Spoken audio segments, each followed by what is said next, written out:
Hey guys, Scott and Nate with Play Your Court. Today we're going to show you part 2 of mistakes we see a lot of tennis players making on their technique.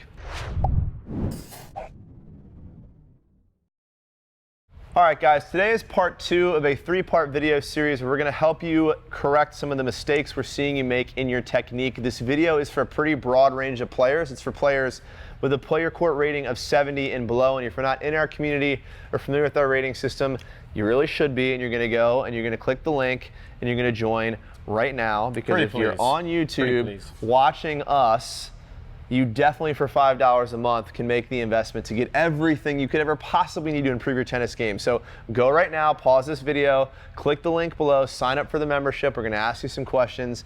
Nate and I are going to send you all kinds of amazing stuff. Everything you need, $5 a month. My pitch is done.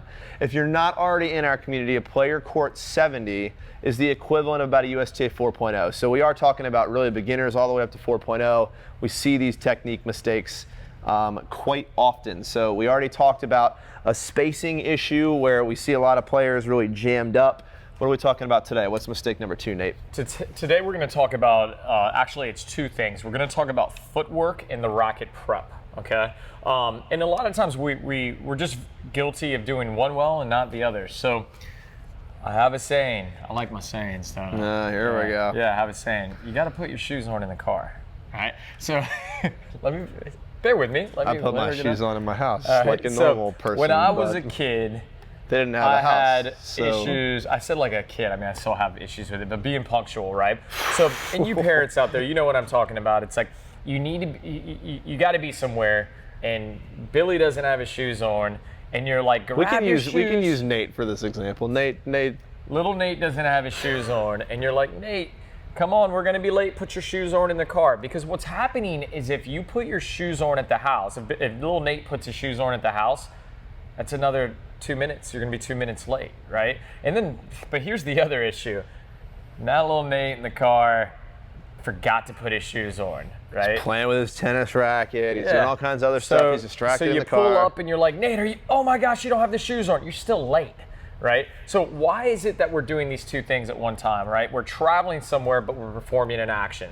How does this apply to tennis? I was going to say, we know you guys thought this was a YouTube channel on tennis, but we're actually just going to talk more about family issues today. Yeah. All right, so what we're talking about with the tennis portion of this, just ignore them. When we're talking about the tennis portion of it is, we often find ourselves that we have our racket prepped. Kind of rude, just turning your back on me. I'll get out of your way. Sorry, buddy. But we're still late, right? Because the vehicle hasn't moved anywhere, all right? So it's like, yeah, you got the shoes on, but the vehicle didn't travel, right? And if it's a really deep ball, the vehicle needed to move. If it's a short ball, the vehicle needed to move. And then we have the other part of that, right? Yep. So in this scenario, the footwork is really good. And I go, oh, man, it's a big deep ball. I need to give it some space here. But as I'm moving, and I haven't taken the racket back, right? Yep. You want to trade spots with me? Sure. I'm doing it right now. So this is what we're talking about with putting the shoes on in the car, okay? So we're gonna demo some balls, all right, and you're gonna see this live. We're gonna show you the incorrect way, all right? And we're gonna show you both versions of it, where it's the racket mistake or it's the footwork mistake, and then we're gonna show you the correct way, where the racket preps with the feet to ensure that we have time, that we get balance, and that contact is solid. I like it. Let's get it. All right. So guys, here you can see I've put the shoes on, but the vehicle's not traveling anywhere. So as this ball gets deep, I'm forced to pick it up relatively early, and if I can take it on the rise, that might be fine.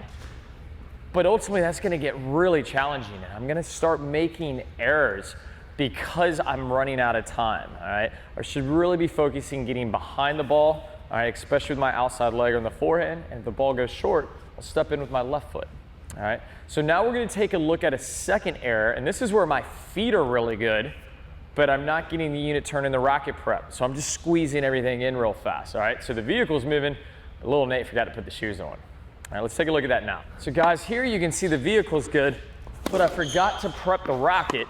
I didn't get the shoes put on, so I'm still late, and I'm playing everything really close to the body. All right, guys, so 2 problems giving the same result of being short on time and having poor contact. All right, so now we're gonna put the shoes on in the car, and what we're gonna see is the racket prep and the feet operating at the same time, okay? And this is what we want for optimal contact, keeping the ball on the side of us and out in front. All right, guys, so here you can see the unit turn happens with my feet moving on that first step. Shoes are on in the car, and I've got plenty of time to set up and get balanced in order to execute a solid shot. All right, guys, short but impactful tip here today. If you get these two things happening simultaneously, if you get your racket back and your feet moving, you're gonna have a much better setup. You're gonna get much more consistent and stable ground strokes. So pretty simple idea, but if you implement this, I promise it'll make a huge impact in your consistency. As always, guys, Nate and I just want to see you improve your tennis game. As you probably know by now, we have a Play Your Court membership. It's $5 a month. We give you everything. There's a membership? There's a membership. We do love you, and we're on YouTube because we want to see you improve your tennis game, but we really want to see you improve your tennis game, so we created something better than just a YouTube channel. It's a full-blown membership where for $5 a month, we send you everything you need to improve your tennis game. We ask you some questions about your specific skill level. Nate and I send you custom video coaching every Tuesday, and we even pair you with other players in your area at your same skill level for practice and matches, because we know you need to get out on the court and practice this stuff. So do us a favor, if you're not in the community, again, it's only $5 a month, pretty easy decision. Just click the link or the button below, jump inside, answer some questions, join our community. Nate and I would love to help you improve your tennis game even further. We'll see you guys soon.